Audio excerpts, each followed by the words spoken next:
Well, good evening, everyone. So it is Wednesday, the 17th of February. I bet you didn't think we'd be doing another vlog so quickly, but We didn't. no, we did. But well, we did say we were probably going to do something like this. So following on from last night's vlog, that is on now. We did a vlog discussing Disney releasing their prices for next August. So we talked about our plans and what we thought of the prices, where we're planning on booking. We talked about the different hotels that we've stayed in and why we've stayed in them, and which hotels we prefer. So following on from that, we've had quite a lot of feedback asking us how we actually plan our holiday. So not just down to the hotels, but all the finer details of planning. So we thought we'd do another vlog today just to give a bit more of an explanation. We are by nowhere near Disney experts, so please don't, think we know everything, because we don't. We have been in a few times, but we kind of did it in like within an 18-month period. We went 3 times, and we did 3 weeks, 3 weeks, and 2 weeks. So over 18 months, that's quite a big chunk of time that we spent in Disney World. And then obviously the pandemic hit, and we've not obviously been able to go now. So I don't know what it's going to be like there now. And obviously anything that we say could change, because I really don't know what it's going to even be like next year. Is it going to be the same as it used to be? I suppose nobody's got a crystal ball, have they? But we'll talk you through what we've done, how we plan, and the things that we do, and hopefully that will help. Yep. So let's have a look what's first on the list. Okay, I've made a list today because I feel like answers that I go off on a tangent and I tend to just talk too much. So I thought I'd make a list just to help us a bit more with what we're going to say. So first of all, is the big thing is obviously to decide where you want to stay. So there's always the thing of, do you want to stay on site or do you want to stay off site? So if we start with on site, and we'll talk a bit about on site. So by on site, we mean staying in a Disney hotel. So not a Disney partner hotel, just a Disney full-on Disney hotel. So obviously yesterday we spoke a lot about the different Disney hotels. So they're in 3 categories. You have the value hotels, the moderates, and the deluxes. Obviously, as you can imagine, they range in price depending on what hotel you want to stay in. And we've stayed in, we've actually stayed in each category now. We've stayed in a value, a moderate, and a deluxe. And I have to say that I enjoyed my stay in all 3 of them. If you want to splurge and go for a deluxe, go for the deluxe. If you want to stay in a value, I think that's absolutely fine. There's still loads of things in the values. They're really nice. I always kind of think at the end of the day, also a room is a room. When you're in Florida, you are out of that room so much because you're in the parks. You don't spend a lot of time in the room. I think maybe if you are going to stay more at the resort and plan on doing more of the activities and more things around the pool, then maybe like a moderate or a deluxe could be something for you. Because I know the moderates have slides in the pools, whereas the values don't. And then the deluxes seem to be like another step up with their they have like the zero gravity pools and all that sort of zero entry, sorry. If you're planning on spending, I think especially if it's like a host at Animal Kingdom Lodge, with all the animals there, you probably would maybe be there because you want to spend more time at the hotel, because otherwise I don't see the point in kind of booking something like that if you're not going to kind of spend more time in your hotel, because it's so beautiful with all the animals. You want to really enjoy it. And so now you've gone off on your tangent. Sorry. What are the benefits of staying on site? Okay, so on site, I can't even think off the top of my head. So there's not as many as there was. For us, the main benefit is you're in that bubble. So you've got the Disney transport from the minute. At the minute, you got the Disney Magical Express that won't be there next year. So from the minute you get to your hotel, Disney will take you to all the parks and back to your hotel and back to other hotels. That's all included in your price. Yeah. You get the Magic Band, so you can then charge everything that you buy back to your room. You can have your shopping delivered back to your room as well, so you've not got to carry it around. And you do now get the whole 30 minutes extra to be able to get into the park rather than extra magic hours. And previously, hopefully it comes back, you got to book your dining reservations more in advance of off-site guests as well. So the There are a few perks to it still, just not. But let's go into that a bit more because that was really quick. So the Magical Express is their transportation from the airport to your Disney hotel. So you used to basically go up to the desk and there would be so many lanes. You'd pick the lane that had your hotel on. Most of the time you'd share with another 2 or 3 hotels, and then you would get dropped off at your hotel. From next year, that is now stopping. That service is no longer running. It was free, but it's no longer there anymore. So you will now have to make your own way from the airport to your Disney hotel. And I'd just get an Uber. I'm going to say we would suggest just getting an Uber or a Lyft. You can download the app on your phone. Really simple. Download the Uber app, download the Lyft app. We kind of alternated between the two because sometimes there might be lots of Ubers around, sometimes there might be lots of Lyfts around, and the price is like really similar between them. It's only, it's very, very similar. Not one of them. I'd sign up for both a few months before you go, because then you start to get discount codes. Sometimes you get discount codes coming through and offers on both of them. So I would definitely look into that. And last time, when we went in August, we went to Universal first. So we didn't actually get the Magical Express because we wasn't going straight to Disney. And I think it was about $24 to Universal. So you're probably talking a bit more to Disney because that is further. 35, 40 to yeah, Disney. so and I don't think that's too bad really for, to get to your hotel. And that was in a Lyft at Sam as well because we had all the bags. Yeah. So that's roughly how you would go from your airport to your hotel. That would also work the same if you were staying off-site, because again, unless your travel agent has booked you a connecting transfer, which I'd always advise against, because they don't just go to your hotel. No, you and could again, be on that bus for a few hours. We've done it where we went to International Drive one year, years and years ago, and it went round about 10 different hotels and you were on it a long time. It might not be the same anymore, but if I would definitely ask your travel agent, does this go directly to my hotel or am I going to be sat on that for a long time? Because I think for the $20-something you're paid to get to International Drive, you're there straight away. I think that's well worth it, because otherwise as well with the coaches, you're waiting for that coach to be full. So your flight might come in and you might get on that bus and be the only people. And we've sat there before. I mean, even on the Disney ones, we've sat there before for a while until it's filled up, because they don't go until it's full. Whereas if you get an Uber, you're just straight there. The other option that you've got is to drive. We're not big fans of driving in America. No. It scares me a bit. But driving generally would be a little bit cheaper. But then you've got to factor, if you're staying at a Disney hotel, it's $20+ a day to park at the hotel. If you're not, most off-site hotels now charge you for parking as well. Plus then you'd have to pay $20 per day to park at the parks as well.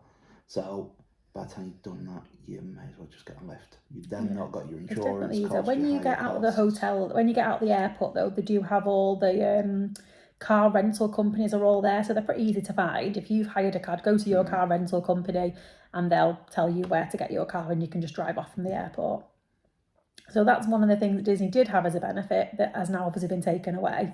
The same with magic bands. So magic bands are what you use in Disney to get into the parks. Oh, I should have had one in my hand and then I could have showed you. We've got absolutely loads of them. It's a bit like a snap band. Yeah, a bit like a snap band on your wrist. I say like a chunky bracelet. It's like plastic, clicks onto your wrist. You use that, so you tap like this to get into your hotel room. If you're staying in Disney, you would use it to get into the parks. You also use it for things like dining reservations. So you would tap your band and they would say, yep, there's your dining reservation. We've now taken your credits off your band. Like Ant said before, you can then use that to charge back to your room. So any tips or anything that we did buy in the park, we never took money with us. We just tapped our band, had it all charged back to the room. Every couple of days, we went and cleared our bill. Or you can just let them take it off your card as well. Yeah, or you can just let them take it straight off your card. We just took dollars with us, so we didn't do that. For your Photopass. Yeah, so Photopass, if you have Photopass with your reservation, which I highly recommend. I think most of the time it's free, isn't it? But in the UK we do get it included, but obviously in America and places you might not do. But I would still suggest purchasing it because it is amazing, the photos that you get. And again, you just tap your band and they get uploaded straight away. Then you have the, what did we say it was called? The app before? Disney World app. Just the Disney World app. Your photos get put onto there. So a couple of hours later, you can view all your pictures as well and save them. So that's really beneficial. Yeah, you basically don't need a wallet for the day. You go out with your magic band and your phone and that's it. If you're staying off-site, you can still purchase a magic band. So when you say on-site, the magic bands used to be free. You could choose a coloured magic band, it was free. Then they started bringing out all the fancy ones, so they had patterns on them, characters, and they started about $20, was they? 15, I think. 15, so you could purchase one each. Now they don't give you any magic bands for free at all. So Disney have taken that away completely. So magic bands are still there. I'm not saying they've taken them away, but if you want a magic band, you have to purchase it. You will not get a free one. $5 for the plain ones, don't you? Yeah, for a plain coloured one, they're about $5, and then there's all special ones. And you can reuse your old ones as well. You just type the code off the back of it. Yeah, you can. If you've got old magic bands, you can reuse them. They do last for about 5 years. They don't have the battery in them. But then also, if you don't want a magic band, you get there and decide you do. Absolutely loads of shops all over Disney World sell magic bands. Loads in Magic Kingdom when you first go in Main Street, Animal Kingdom, the souvenir shops, they all sell them. So if there's a particular one that you want that you can't get online, you can just easily buy it when you get, even your hotel shop. You know, the day you arrive, you decide you want one, go to your hotel shop and get one. Otherwise, you just get the plain, like plastic kind of credit card that you would use. So that is what you would get given if you're off-site. You would just get given the plastic card, because obviously you would still need that to get into the parks with.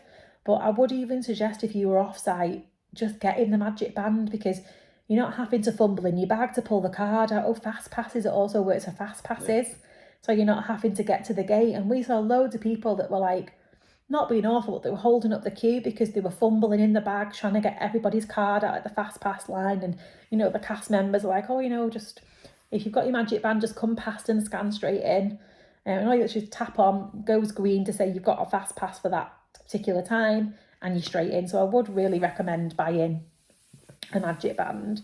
Then, like Aunt said, you get it used to be an hours extra, didn't it? Or at night. Yeah, extra magic. When we went, extra magic hours was like an hour in the morning or 2 hours at night. Different parks on different days, so you have to look at the opening times and check. And that again is excluded too if you're staying at Disney. If you're not, you're off-site, you couldn't have that benefit. But it includes the partner hotels as well. Oh yes, it does include the partner hotels. But if you're off-site on International Drive or anywhere like that, you don't get that benefit. That's now changed to be half an hour early for every park every day. Yeah. But if you know the parks, by the time you got through the gate and got to your first ride, everyone else is then coming in. So might sound a bit critical, but I don't see that as a benefit anymore. No, the hour used to be good because everybody else, I'd say for Magic Kingdom, for instance, you were allowed into Main Street, so everybody was allowed into Main Street right up to the castle, but you weren't allowed off Main Street into the particular lands. And again, that's where your magic band comes in handy, because they would scan your magic band, the cast members, and say, yes, you're in a Disney hotel, you can go through. And then you could go off to all the other lands. You could go, I mean, some of the rides are open as well. Or you could even go and get in the queue ready for a particular ride that was going to open. So at least you were the first person in the queue, or different things like that. So there is still a little bit of a perk from it. And then again, staying on site has the Disney transportation system. Now this literally is one of the best transportation systems ever. I'm not lying to you. I really think it's fantastic. So every single hotel has their own Disney buses to each park. So you would just come out of your hotel in the morning, and there would be, well, it depends on what hotel you're staying at. So at French Quarter and a lot of the deluxes, it's more just like 1 or 2 stops. Same with the values, 1 stop at the values. No, the values have each park labelled out. Yeah, but I mean, they don't go around. Yeah, I'm not saying that. Okay. He's getting confused. So basically at French Quarter, there's 2 bus stops, and like 1 bus stop was for Magic Kingdom and Hollywood Studios. The other bus stop was for Epcot and Animal Kingdom. And then you would go to which bus stop you want, then you'd have to wait. So 1 bus would pull in at Magic Kingdom, so then you might have to wait for the Hollywood Studios bus to come. But at the value resorts, they have a bus stop for each park. So 1 bus stop for Animal Kingdom, 1 bus stop for Epcot, so you can just get in the queue for whichever park you're going to. And they're pretty regular. Every 20 minutes. I'd say the most we waited is probably like 40 minutes once. So I would advise, if you have got dining reservation or you want to get somewhere, make sure you do allow plenty of time, at least say an hour, because when you've got to that park, you've then still got to, they're not massive walks from the buses, only like 5-10 minutes to the front of the park. That one at MGM was when they were doing it. When they were doing the Skyliner and stuff, that was a long walk, and you've got to obviously then scan in, get through security. So make sure you do allow yourself enough time if you're heading for a fast pass or a dining reservation, or just want to be there for a good time. Give yourself enough time in the morning to get to places. But like I said, also some hotels have boats. So if you were staying at the beach club, the yacht club, or the boardwalk, they have a boat to MGM. It's Hollywood Studios, sorry. The boat doesn't go to Epcot, does it? Yeah. Oh, okay, boat to Epcot as well. And then obviously you've got things like the Skyliner. So the Skyliner, you don't really have to wait long for that. Sometimes there's a bit of a queue, just basically walking around the queue system. Different families going on the Skyliner. So obviously there in Disney World, you've got the boat, the bus, and the Skyliner. The monorail. Sorry, there's the monorail. So the monorail. I know, I don't know how I forgot that. Is at Magic Kingdom. It also goes from Magic Kingdom to Epcot, and I think a lot of people forget that. And I think it's a lot quicker than going to the bus. So what you have to do is you have to get on the monorail at Magic Kingdom, go to the Transportation and Ticket Centre. Oh, ticket and transportation. Never know which way. Yeah. Which is where anybody that isn't staying on Disney, so if you're staying off-site, your bus from your hotel, if you have a shuttle bus, will drop you off at the Transportation and Ticket Centre at Magic Kingdom. Whereas if you're staying on-site, you get dropped off at the bus at the entrance to Magic Kingdom. So you've got to allow for that in your time as well. So when you get to the Transportation Ticket Centre, you can either get the monorail over to the front of Magic Kingdom, or you can get the ferry boat. And the ferry boat does hold a lot of people. It's a massive, massive boat. Yeah. And you go on the boat over to Magic Kingdom. So obviously now, so if you're going to Epcot, you would get off at that Transportation Ticket Centre and get the monorail to Epcot from there, because it's a separate line. But then obviously at the Magic Kingdom, you can get the monorail to the Polynesian and the Contemporary Resorts, the hotels, the Grand Floridian, that are just around the lake as well. So there is good links with Disney. Like when we stay at French Quarter, we can get the boat to Disney Springs. Was it Old Key West that can get the boat to Disney Springs? Wilderness Lodge can get the boat to the Contemporary. And Magic Kingdom. So there is a lot of different translation, but like I said, the buses it's free. All the buses, the monorail, everything, that's all free. That's included in your Disney price. You don't have to pay for any of that. And that's free for off-site guests as well, but you've got to get yourself to Disney first before you can use it. Yeah, so if your shuttle for the hotel, say, I don't know really much about it, but I do know some of them are quite restrictive in the places that they go to. Like I have heard before that they will only go to Magic Kingdom and Epcot. They don't go to Animal Kingdom, or they don't go to Hollywood on particular days. So you would then have to get a bus to Magic Kingdom, and then when you're at Magic Kingdom, well, at any of the resorts, you can get at parks, you can get a bus to another park. So you can go to where the buses are for the Disney guests to get on Disney Hotel, to get to the Disney hotels, and there is bus stops for the parks. So if you were at Epcot in the morning and decided you wanted to go to Magic Kingdom in the afternoon, you could just go to the Epcot bus stops, look up the number for Magic Kingdom, and go and get the bus to Magic Kingdom. So again, that might be something that you have to do. If you're staying off-site and the day you want to go to Epcot, the bus only goes to Hollywood Studios, you'd have to get off at Hollywood Studios, walk to where the Disney buses are, find the number for Magic Kingdom or Epcot, wherever you want to go to, and just get the bus across to there. So the transportation does link you between the parks and things as well. The only place it doesn't do that is Disney Springs. Now, if you go to Disney Springs, they don't have buses to the parks until, is it 4:30 in the afternoon? And again, you can get from the parks. No, you can go to Springs. Disney Springs, but Disney Springs will not take you from Disney Springs to the parks. I think they do it because they don't want, I think what it is the parking at Disney Springs is free, and they don't want people parking at Disney Springs for free and then getting a bus into the park to avoid parking charges. You could just get the bus to the Contemporary and walk over. No, because they normally ask you, don't you, if you've got a reservation and things like that. Not on the bus, they don't. So you could just get the bus to the Contemporary and walk over. But then that's going to a hotel, isn't it? Yeah, it's cheating a little bit, but yeah, you can't really do that. I don't think you're allowed to do. I think I've seen people saying they stop you and ask you where you're going and what you're doing and things. So obviously that's another thing. So if you're staying off-site, you don't have access to those buses. And like I've said, sometimes the buses can be quite tricky off-site in hotels because they're only so many times a day. I've seen where you have to book on those buses as well. So you would have to go down in the morning and book your place on that bus. And also some hotels, that's a chargeable service, so you have to pay to go on that shuttle. And I know when we stayed at one hotel in Industrial Drive, it wasn't just us as well that were on the bus. Yeah, we went to like 4 different hotels. So it started at ours, picked up at another 3 before it then went to the park. So that took a while. And we only had, I think it was 3 buses in the morning going and 2 buses that came back at night. So when you went for the day, not that you were stuck, but you was. If you wanted to come back because it was raining, it was tough, you could not come back. Unless you got a lift or an Uber, you were stuck there for the day. And when we went, like, we're talking like 2004, I think it was. Not a long time ago, but at least like, well, not 15 years ago, but. Yeah, about 16, 17 years ago it would have been. Yeah. So a long time ago, you couldn't go back to the hotel because Uber and Lyft wasn't really a thing you had then. to pay for a cab. It was like a cab, like Mears, and they were really, I mean, Mears are still around, but they're a lot more expensive. So we got stuck in a rainstorm, we were just stuck there for the day, we had to just stay. Had to buy new socks. Yeah, so obviously you can get back. I'm not saying you can't. I don't want people to think, oh my God, I'm not doing that. You can get back. You can just use a lift. And like I said, it depends on your hotel. You really have to do your own research, really. Whatever offsite hotel you pick, you're really going to have to look into the transportation links, what time they go, do I have to pay for them, how often are they throughout the day, how many stops do they have, just to help you know that is what you're going to need to do. So I think that's probably the benefits of...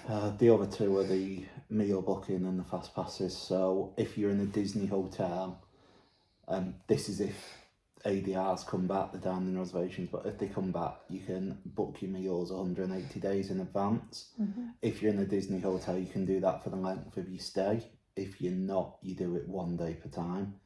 And with booking fast passes, if and when they come back, Disney hotels, you can book them 60 days in advance. Non-Disney hotels, it's 30 days in advance. So I've heard people that's like, if you want that fast pass for Flight of Passage or the more popular rides, or Tron when it launches. Yeah, 30 days out, very slim chance that you struggle at 60 days. Yeah, sometimes we've struggled at 60 days. We've had to like change our park days around just to get those fast passes in. Yeah. And I'm not saying you can't obviously queue for those rides. Of course you can queue. But when we went the first time, Pandora, which is the newest land in Animal Kingdom, had only just opened. They were queuing 6 hours for Flight of Passage. Now, there's no way we would have been able to queue 6 hours with a 5-year-old. No chance. So the fast pass was really important to us and a really good tool for us to have. And obviously, I'm saying you still do get that. I'm not saying you don't get that off-site, but you've got people on site have had a 30-day head start of you. So the chances of getting those more popular fast passes are slimmer. And sometimes you can even get them on the day. So I'm not saying you can't get them, but especially during the busier times, just be mindful of that. I think that's all I think they're the key benefits. If anyone thinks of any more, just let us know. Yeah, I think we've covered some of these. So do you need a car or not? We don't get a car, and we still go to the outlet mall. We go to the character warehouse. We've even got an Uber out to Universal because we wanted an extra day there. We worked out that our most expensive trip in total for lifts over 3 weeks was about $300. You'd probably spend that buying the extra insurance for a car and let alone paying your parking charges. Not our most expensive trip altogether. Yeah, that's what I said altogether. You said our most expensive trip. I was thinking we didn't do that. And I and Laura said we went to a fair few places. That was going from Universal to International Drive a few times as well. So you've just got to work out how much does a car cost, how much have you got to park, how much have you got to pay to park. If you're staying on site with a car, you now have to pay to park your car at the Disney hotel. And what's that now? You say at International Drive, a lot of them charge you there. At Disney, I think it starts at 20 for the values, 23 for moderates, and 25 So that's $20 a day just to that. have your car parked at Disney if you're using Disney transportation. Obviously, some people might not want to use transportation and they might want to go in their car, and that's absolutely fine. I don't blame you. We just don't like driving. And also, if you're staying off-site, you might have to pay to park your car at the hotel, but then you've got a $25 charge a day to park your car at any of the Disney parks. And Universal. So that's every Disney park and every Universal park. That's $25 flat rate to park your car. So you've really got to account for that money when you're thinking about getting a car. And obviously you might think, well, the hotel's a lot cheaper than Disney, so it doesn't matter, we can offset that cost. And you probably can. If you're getting a really good deal on International Drive with your car and everything, it might be still cheaper than a Disney hotel, so you might not be too bothered about the parking charges. Another thing to factor in when you read about all the hotel descriptions and they say just 20 minutes from Disney, what they mean is it's 20 minutes from the entrance to Disney property. Yeah. Disney is the size of Manhattan? It's the size of Greater Manchester for people from the UK, so it's huge. Yeah, so 20 minutes to get to there, but then at least another 20 minutes to get to your first park. Then you've got to get across the parking lot. So where it says 20 minutes, you're talking an hour. Yeah, and even us staying at French Quarter, I think was Magic Kingdom probably the furthest away. No, Magic Kingdom was the nearest at about 15 minutes. Animal Kingdom was about half an hour. Yeah, so that's on a Disney bus. We're talking like 25 minutes maybe just to Animal Kingdom we're in Disney. And that's 25 minutes. So when they're saying it's 20 minutes in International Drive, there's no chance it's 20 minutes in International Drive. To that gate that says welcome to Disney World. World. When you go into Disney World, it's classed as its own community. So there's a big gate saying welcome to Disney World. So when they're saying to Disney, they don't actually mean to Magic Kingdom. They mean just to that Disney gate. Then from that Disney gate, you could be half an hour to Magic Kingdom. Yeah. Then once you've parked at Magic Kingdom, you then have to get on what's like the tram. The tram thing, the tram, which then takes you to the front of the, if Magic Kingdom's worse, because that would then take you to the Translation Ticket Centre, then you would have to get the monorail or the ferry. So bear in mind, if you've got young children and you're coming out of the fireworks at night, that's a long trip back to International Drive and a long trip to get there in the morning. And, it's not just... International Drive is, some people prefer it, and we've done it. It isn't the worst thing, but I would say if it's a few £100 difference, I'd always go for I get why some people do it, because a lot of people stay in a villa because they want their separate bedrooms, whereas obviously we're all in just basically one room. We can't afford the suites or things like that at Disney, so we're just in a room with 2 beds, a table and chairs, and that's our space for 3 weeks. And that works fine for us because we're only a family of 3. But I get that if you're a family of 4, 5, 6, that might not be the best idea for you. The villas are substantially cheaper as well. Yeah, villas are cheaper. Villas have their own pools. You can do your own cooking. So I do really get where people are coming from. If we had a larger family or we were going with friends or family, we'd probably think about getting the villa as well. So I do get where people go with that. But like we said about the car, that's just your personal choice, I would say. The only thing I would say, just as a little top tip, we know what we do is we would normally get the lift or the Uber to the outlet mall, and then while we're already on International Drive, we would then go to Target or Walmart as well, and then go back to the hotel. So we're trying couple in a few things in, and then sometimes, I think last time we even went to the Cheesecake Factory as well, just to try and not spread your journey too much. If you go into an outlet from Disney, always go to Vineland, and you can walk from the Vineland outlets. Over the road is Ford's Garage Restaurant. You've then got a Publix supermarket. Yeah, so last time we did that. And they've just opened the Cheesecake Factory there as well. So it's literally over the road from Disney Springs. Yeah, so last time we went at Christmas, we went to the outlets that was closest to Disney. We walked over the road with our stuff and went to Publix, and then we just got the taxi back. Now, I know people saying, why are you talking about Publix and Target and Walmart if you're on a dining plan? But what we do is we buy, I didn't even put this on the notes, this is a really good tip, we go and buy bottled water. Now, you're talking bottled water in the parks can be like $4 or $5 a bottle. Now, in the middle of August, in the 30-degree, well, that's Celsius, I'm not sure what that is in Fahrenheit, nearly 100, isn't it? Heat. That is hot. You are going to drink a lot of water. One thing Disney is really good at is you can actually get water for free at quick service locations. And they have the water fountains as well. It's a cup of water full of ice, and you don't get lids or straws. So it's not like something that you can put in your bag and keep with you. So we go to the supermarkets to buy a massive case of water when we first get there, and we put I'm not sure, do they have fridges in the values? Yeah, we put the water in the fridge, and we take 5 bottles of water out with us a day, so we never spend any money on drinks in the parks, and it works really well for us. Yeah, you end up paying 10p a month. Yeah, we also buy things like cereal bars. So even on a dining plan, sometimes you might not want something. Matilda just might want a little nibble in the morning, so we buy things like cereal bars. Last time I bought strawberries and grapes for her. Just it was cheaper. We bought some bananas. We've also bought things like cereal. And then we've also bought loads of stuff to bring home again as well, like chocolates and bits of things that we don't get over here, that we stuff our suitcase with. Chips Ahoy are my favourite. And I found Nutter Butters, they're amazing. Burt's Bees, so much cheaper over there than what it is over here. Love Burt's Bees.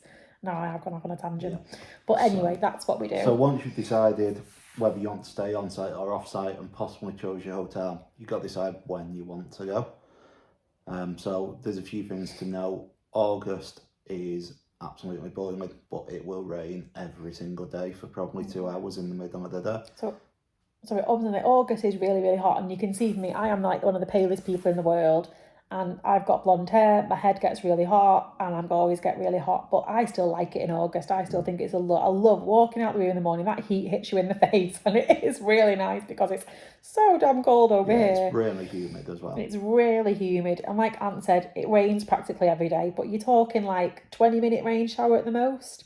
And generally about 2 o'clock every day. Yeah, we would go on a ride, come out, and the ground would be wet, and we'd be like, we only went on that ride, how's the ground wet? Because it's rained while you've been on the ride. Yeah. And then we'd go on another ride, come out, and it's dry again. It's just, it does have rain showers, but we're not saying it's torrential rain every single day.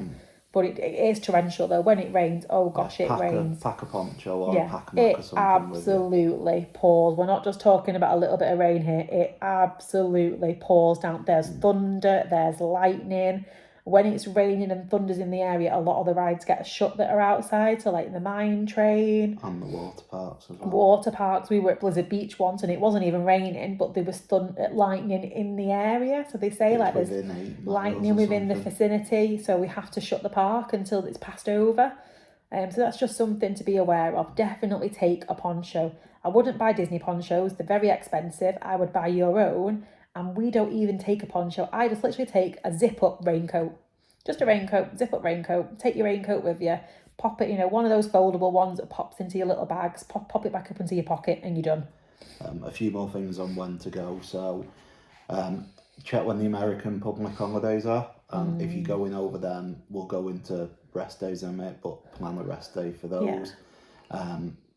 Probably the quietest time of the year to go is November.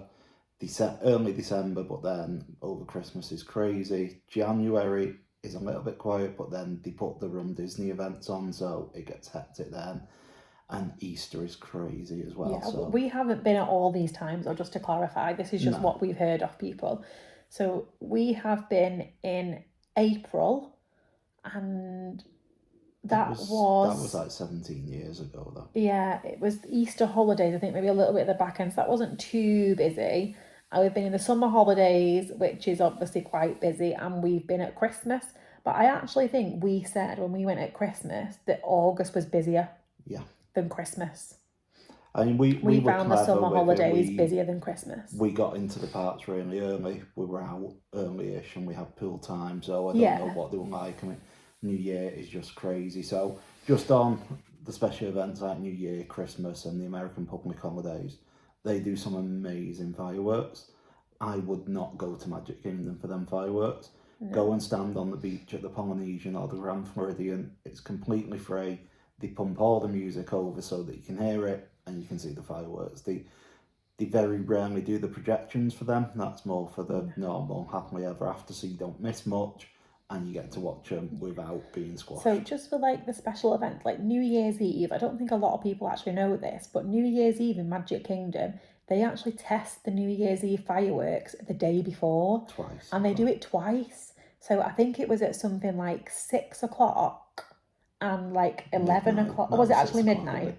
So not actually New Year's Eve. So on the 30th of December, if you've got young children, you could go at 6 o'clock to Magic Kingdom on the 30th of November and watch the full what's it called? Fireworks. Watch the full New Year's Eve fireworks a whole day early, and you've seen it all. You've not missed anything.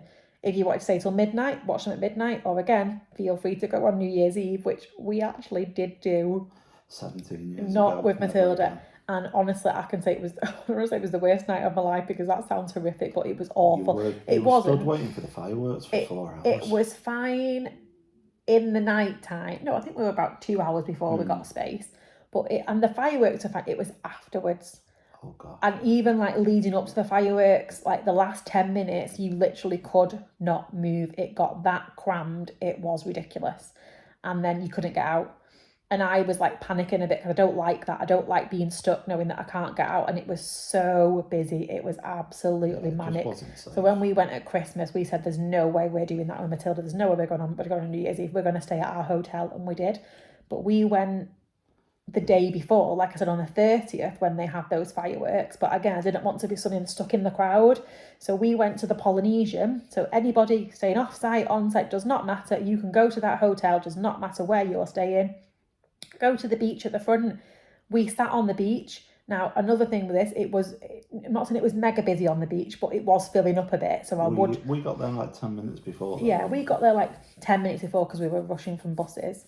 But I would suggest maybe getting there about half an hour early, getting a good spot on the beach. And we literally sat down on the beach and watched the New Year's Eve fireworks. And all the music's pumped in, so you can hear Mickey, you can hear Minnie, they're counting down. And I wanted to say that was one of the best moments of my life, because those fireworks, watching them from that beach, I think when you're in the park, you don't... video up of that as well. Yes, there is a video. Can you do a link to it below? Yeah. We'll put a link to it below so you can see the New Year's Eve fireworks from the beach. I think when you're in the park, you don't fully appreciate them, because when you look up, not that there's much in the vicinity or, in the sky around you, but I don't think you realise how like widespread they actually are. And like when you're on that beach, it was literally like nearly a 360-degree view, wasn't it? They were just everywhere. It was absolutely stunning. Definitely. Now, another place that we go to see the fireworks is California Grill. So we are planning on, I'm not going to go off again because I said I wasn't going to do this. We're planning on doing another video for you just on the dining plan, because I could probably talk for hours about the dining plan. And we'll talk about the restaurants and the reasons. But at the California Grill in the Contemporary, they have a viewing platform if you've dined there, and you can watch the fireworks from there. And that's an amazing place to watch the fireworks from as well. So you've decided when to go, where to go, or you might not have done. Next thing you need to do is find a decent travel agent. Now, we recommend ever after holidays. That it's not paid promotion. We don't get anything for it. This is just our personal recommendation. There's many others out there. What I would say is, when you're speaking to a travel agent, you want one that's been to Disney. You want one that understands it, and ask them the sort of questions that we've run through here. If they don't know the answers, I wouldn't be booking with them. You want people who you can trust, and we trust Ever After Holidays. After Thomas Cook, they shut for a few days. They stopped taking bookings, and they went and sorted every single customer who was affected by Thomas Cook before they would book any more new customers with other operators. So they look after But people. also, when you're saying about they know Disney, that's because one of them is actually an ex-cast member. All of them are. They're all ex-cast members. Oh, there you go. And they've all been to a lot. I think all of them collectively have been to all of the Disney parks around the world. So each of them might not have been to every single one of them, but as a group together, there's one of them has at least been to, every Disney park. So they do know what they're talking about. They are really informative. They give you lots of information, lots of advice. They're not, no questions too big or too small. You can ask them anything you like, and they will always answer it straight away. Just on travel agents as well, make sure you get someone who's apt and ATOL protected. Yes. Especially with everything that's been going on at the minute. So then we've said about downloading the Disney World app. So I spoke about that before. Download the app to your phone. It doesn't just link your photos and magic bands and things like that. It also tells you your dining reservations. You can book fast passes through it. You can book dining reservations through it. But also, it's good to look at wait time. So when you're in the park, you can look at the wait times for the rides. You can check if there's any other fast passes available. You can, amend your dining reservations. So I definitely recommend getting the app. So just on the app, once you've booked your holiday, you should really get it instantly, but allow a week or so, just out of goodwill. But you should be given a Disney reference number, and that is what you can then link on the app so that you can see your holiday.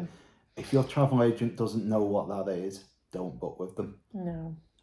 Because they should be giving you that reference number so that you can type that in, and you're basically creating yourself an account, and then that will have your details of where you're staying, your dates and things like that. And then you can just play around with the app a bit. You can click on different hotels. It has the maps for all the parks. So get yourself familiar with it. Get yourself familiar with where you can book your fast passes, where your dining reservations will be. Just have a little play with it and just make sure you're familiar with it before you go. And at the minute, you have to book park days. You have to reserve your slot in the parks. You can't do that without that reservation number. So get that number off them as soon as you can. Sorry, I'm just looking through my list to make sure I'm not missing anything. Okay, so actually planning. So when we say about actually planning, this is what we mean by like getting a plan together. So this probably sounds ridiculous, but we do it on an Excel spreadsheet and I'm very particular about it. And some people, this will not be for you at all. You will just want to turn up, just wake up in the morning, I'm going to go to that park. That's absolutely fine. All I will say on that is good luck getting on any rides. Yeah, well, not that. All I would say at the minute on that as well is at the minute, I think we heard yesterday, until 2023, you have to now book a reservation for the park day. You can't just turn up if you haven't booked the reservation for that park for that day. It's free. And again, like Hant said, even if they do drop that, you need to book your fast passes. Like, if you're not planning your park days, you can't book your fast passes, and it's just a complete waste if you're not using them. Even if you're offsite, you get 3 fast passes a day. Even if you're offsite and you're not getting some of the rides that you want, just get the other rides. Like, it's 3 fast passes a day that, you're queuing like 10 minutes and you're on that ride. It's definitely worth it. So what we basically do is I normally go through a system of, well, we've started going Animal Kingdom first, haven't we? Yeah. We normally do Animal Kingdom first, then we do Magic Kingdom, and then we're not really too fussy with either Epcot or Hollywood Studios. We go to them. It's not that we're not fussed. We just we don't know which ones. So normally when we first get there, we do all 4 parks in a row because we always want to make sure we've been to every single park. Then we'll have a rest day. You must book in your rest days. You must put rest days in. You will be tired and you will need them. So we have a rest day, and that rest day might even be the rest day where we go to the outlets and we go to the character warehouse and we go shopping, and then we come back and we have some time around the pool, or maybe we've got a dining reservation at Disney Springs, but it's just a day out of the parks and a bit more of a relax. That's why we say book that rest day. Imagine walking over 20,000 steps for 4 days consecutively in 30 to 35 degree heat with nearly 100% humidity. Yeah, and then we only do the block of 4 at the beginning of the holiday. We don't then normally do another block of 4. We normally do the block of 4 at the very beginning when we're up bright and early, we're all refreshed, we're all going ready for it. And then we've had 4 days in the 30 degree heat and we're absolutely knackered from walking that much. And your rest day could be a water park. Yeah, we put rest days in even as water parks, just as a little bit, because we don't tend to spend all day at the water park, so it does give us a bit of a rest day at a water park. So I would do 4, then I would have a rest day, and then we just repeat it again. So I always just go back to the beginning. So if Animal Kingdom was our first one, we'd then do Animal Kingdom again, Magic Kingdom again, Hollywood Studios, and I'll at least do 3 in a row. And then we'd maybe have another break and have another rest day, which again could be a water park, could be a break. And again, With even on those some days, rest days, we've just gone looking at other hotels as well. Yeah, even on those days that you are in the parks, they might only be a half day. Maybe like in the afternoon, you've done it, because we always try and book our fast passes for the first thing. So we get to the park, do our 3 fast passes, and then if you've had enough, go back to your hotel at 3 o'clock. Or if you've not, go in the pool. Once you've scanned for that 3rd fast pass, you can then go onto the app and book another one, and they just keep you there. Yeah, so that's another tip. Once you've used all your 3 fast passes for the day, once you've tapped in, you can go on the app and book another fast pass. Then you can go to that ride, tap in and book another fast pass. Obviously, depending on if they're available, but don't think once I've used my 3, that's it for the day, I'm done. You're probably not going to get anything amazing. You're not going to get the amazing rides. But even if you got, something that was a half an hour wait and you were in 10 minutes, you've gained yourself some time and you've got another ride done. Yeah. So we always kind of look, right, done our 3 fast passes. What else might you like to go on today? Right, let's have a look. There might be a fast pass for it. Like I said, there might not be, but it's always worth a try. And again, that's great, whether you're on site, whether you're off site, anybody can do that with the fast passes. But we do it on an Excel spreadsheet. So first I plan all the days out. Then we start to look for, it would be dining reservations, wouldn't it? Because dining reservations are 180 days out. So for dining reservations, obviously if you're not on the dining plan, you can still book a reservation. Not just that as well. There's the dining reservations for the table service, but there are some real hidden gem counter service locations as well, such as like Flame Tree Barbecue. Yeah, well, you don't need to book those though. We're talking about your bookable ones. Yeah. But for the bookable ones, if you want to book, say you're not on the dining plan, like if we wasn't on the dining plan, we'd still probably book Chef Nicky's because Matilda loves it. So I would think, right, Chef Nicky's, that's in the Contemporary Hotel. The Contemporary Hotel is near Magic Kingdom, so I would book it on a Magic Kingdom day. So normally I would say, right, these are our Magic Kingdom days. What Magic Kingdom restaurants, if we're on the dining plan, do we want to go to? And piece them in like that. If it's not a Magic Kingdom restaurant, what reservations are near to Magic Kingdom? So if you've got one at the Polynesian, the Grand Floridian, the Contemporary, Wilderness Lodge, they're all near to Magic Kingdom. So I would book those reservations on the day that you're near that park, because then you're just not travelling as much then. Yeah. And that goes for all the parks. We've been to Hollywood Studios, and in the afternoon we've had our we call it dinner, tea over here, but I know it's dinner, isn't it, in America? Yeah. Your evening meal basically at Ale & Compass, which was at the Yacht Club. So the Yacht Club is near to Hollywood Studios. That made sense. We've done breakfast at Riviera at Topolino's. That's near to Hollywood Studios and Epcot, but that was an Epcot day. We're not talking about those yet. Sorry. So we went to Topolino, then we got the Skyliner to Epcot. So always try and plan them. I know it sounds daft, but some people do. Some people would book Chef Mickey's when they've been in Epcot all day. It just doesn't make sense unless you've used all your Magic Kingdom reservations up. Then book them on rest days. Like if you want, like when we went to the Boathouse in Disney Springs, that was a rest day because I knew that on a rest day we're not going near any of the parks, so we'll do Disney Springs and we'll go to one of their reservations near Disney Springs. So it's just trying to be a little bit clever with it, and it just also, it saves you time in the long run. I know it sounds like I'm being like Sergeant Major and being really regimented with it. We weren't regimented. We had a plan in place. Them plans never stay. Yeah, every single time we've changed the plans. We've gone, you know what, we've done everything in Epcot, but Matilda really wants another day in Animal Kingdom. So we're going to cancel our fast passes for Epcot. We're going to look to see if there's any fast passes in Magic Kingdom. For Animal Kingdom. Maybe there isn't, but we're just going to go anyway. And you can cancel your fast passes. You don't have to worry about that. If you're fine giving them up, just give them up. We didn't normally do it if we had a reservation day. But sometimes we did. Sometimes we still did it. And sometimes we changed our reservations. We were like, we're too tired to go out tonight. We don't want to do that. Let's see if we can book that for another day. If we can't, we'll go. If not, we'll just leave it. It depends on what you're doing. So it's not strictly set in stone. You can still change it a bit, so don't worry about that.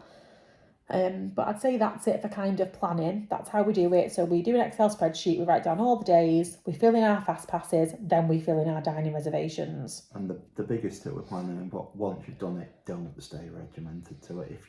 If you need a rest day, an extra rest day, or you just need to leave the park early, do it. Yeah, just do it. Don't worry about it. Don't worry too much that, I've got these plans in place, I've got to completely stick to them.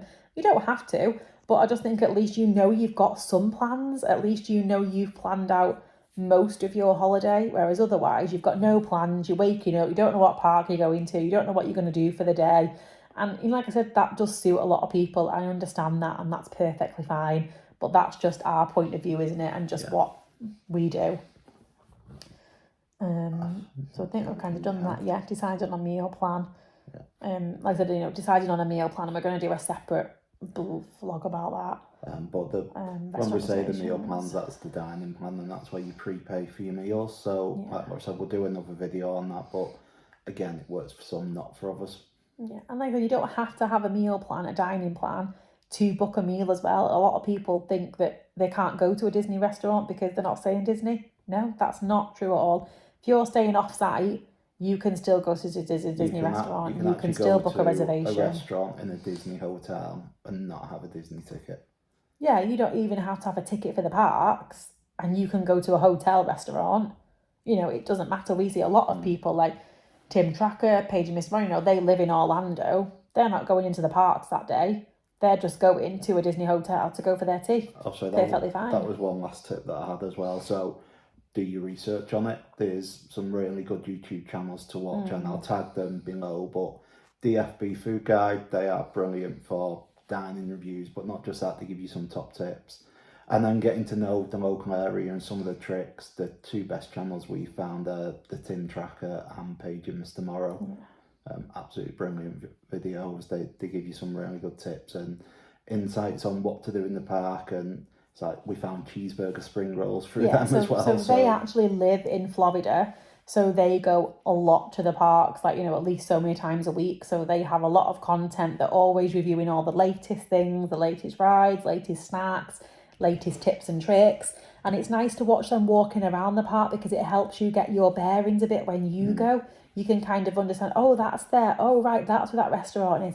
Oh, I see where he's going now to that ride. Tim Tracker has done insight reviews of every single hotel, so he's walked around every single Disney hotel. So you can start to envisage the hotel. Yeah, I mean, these are over a couple of years, so you'd have to scroll back through his page to look at them, but you can find them. And also that applies for Universal as well. We haven't even talked about planning Universal, have we, really? This was a But Disney planning video. yeah, I suppose so. So, but he does do Universal. They both do Universal as well. So, Yeah. you know, feel free to watch them for Universal as well. They're really good at Universal and things like that. Another thing I would say, just for top tips, is definitely go to the supermarket and get your water. Yeah. And that's Or definitely top Amazon tip number Prime one. it as well. Oh yeah, or Amazon Prime it to your room. Get Amazon Prime, do that to your room. Or there's other thing like grocery, Instacart, and you know, there's a few different things that you can do. You can get, if you don't want to go out, you can just get them delivered, and I would definitely recommend doing that, especially when you first get there. Another top tip: take your raincoats. Definitely take your raincoat out every single day. Because then it will rain. Sunglasses. Don't forget your sunglasses. Sun cream. Take that out to top up. Another thing I'm definitely going to say: shoes. Now, when it rains, I mean, it rains. Your shoes get absolutely soaking wet. You go back to your room, which is air conditioned. You wake up the next day and your shoes are not dry most of the time. So we took at least 2 pairs of shoes each so that we could then put another pair of shoes on. Other than at Christmas where I had my shoes out and Laura decided not to put them in the apparently case. I had to pack them in the case. So that's not... So just on shoes though, do not take a new pair of shoes. No, make sure you break your shoes in. So we normally... Matilda's always worn Crocs, or I think at Christmas she had Skechers trainers. You've got Skechers, haven't you? I've got Skechers Go Walk. I've had Skechers Go Walk. I've had Skechers trainers. But honestly, Crocs, people laugh at Crocs. When she's been in Crocs every single time we've been, and they've been absolutely amazing on her feet. She's not moaned once. You see so many people in America in Crocs. Yeah, I mean, I've had Crocs as well, haven't we, in the past? They've been lovely. Skechers Go Walk, never had a blister, never had any foot pains. Been absolutely fine. But again, you do need to take, so even if you took like a pair, I mean, like people do walk around in flip-flops. Are you comfortable in flip-flops? Take them. That's your decision. But just again, ask yourself, can you walk 20,000 steps a day? But again, can you walk 20,000 steps a day in flip-flops? I mean, even if maybe you took a pair of trainers and if they got wet, you've alternated it and wore your flip-flops one day. Or even sandals, you can get some really good Skechers sandals, really comfy things like that for your feet. You can get Crocs sandals as well. But you need a really good pair of comfy shoes and at least one backup pair of shoes, definitely, for going to the park. Also, the restaurant, you really don't need to dress up. Probably the nicest one other than Victoria and Albert's is California Grill. All that they ask is for a man, you have a collared shirt. That can be a polo shirt. So don't be taking a suit with you or anything like that. I've gone to California Grill in a polo shirt and cargo shorts, and you're absolutely don't worry about anything like that. Disney's not that type of place where everybody dresses up and it's all fancy and things like that. If you want to, go for it. You want to go to Disney Springs in the evening for a lovely nice meal and dress up, absolutely fine. You go for it. A lot of people are sweaty. You've been at the park all day. You rush in. So there's no massive, thing on having to dress up and having to look nice or anything like that. And I think that's it probably for top tips. If there's anything that we've missed, any top tips that you've got, please leave them below. Or anything that we've kind of covered and left you with more questions and answers, again, leave the questions below. We'll either get back to you or we'll do another video to cover those questions, but we'll always respond to your comments. Yeah, so hopefully that gave you a bit more of an insight into how we plan, what things to look out for, and obviously what's in it. Any other questions or anything that we haven't covered, please let us know. We will do a separate video for the dining plan. God, that'll be long. Now, obviously with that, it might not come back. I can't see it not coming back. I spoke to somebody payable yesterday because I spoke to someone quite senior in Disney yesterday, and they said that they could not confirm it would come back, but Disney really want to bring it back because they make a lot of money off it and it helps guests as well. So I don't think it isn't going to come back ever. I would be amazed if there's more chance of that coming back than fast passes.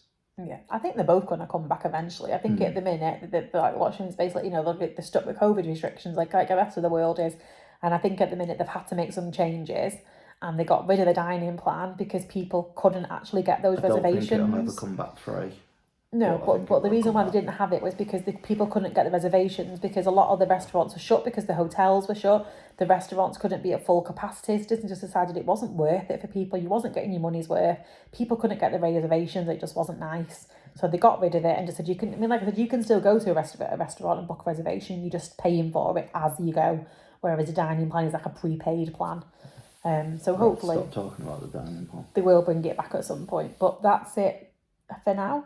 I hope you have a lovely rest of the week. And like I said, please drop some comments below and let us know what you think. And I hope you enjoyed the video.